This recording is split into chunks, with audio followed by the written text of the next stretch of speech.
अस्सलाम वालेकुम दोस्तों, आज की वीडियो में आपको बताएंगे कि दुबई में विला की एक्सकवेशन किस तरह की जाती है और उसका मार्जिन किस तरह निकाला जाता है।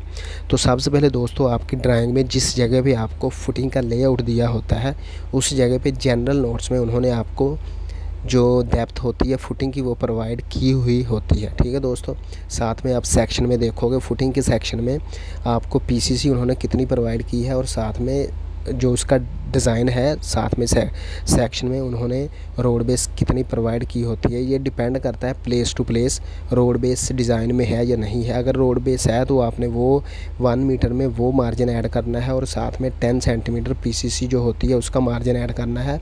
तो इसमें या फ़ोटो में दे सकते हैं, इस जगह पे 1 मीटर डेप्थ है नेचुरल ग्राउंड लेवल से इस फुटिंग की। ठीक है दोस्तों, 1 मीटर में आप में 25 सेंटीमीटर जो मार्जिन होता है रोड बेस का वो ऐड करना है और साथ में आपने पीसीसी 10 सेंटीमीटर पीसीसी का मार्जिन है वो ऐड करना है। ठीक है दोस्तों, आपकी टोटल जो एक्सवेशन होगी नेचुरल ग्राउंड लेवल से वो 135 सेंटीमीटर होगी।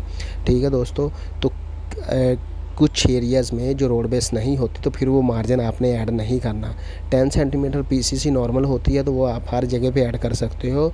और इसके अलावा आप अपनी ड्राइंग में भी देख सकते हो उन्होंने आपको पीसीसी का मार्जिन कितना दिया है और रोड बेस डिज़ाइन में कितनी दी वो भी आपको सेक्शन में प्रोवाइड की होगी उन्होंने कि आपकी रोड बेस इधर आएगी कितने सेंटीमीटर आएगी या नहीं आएगी।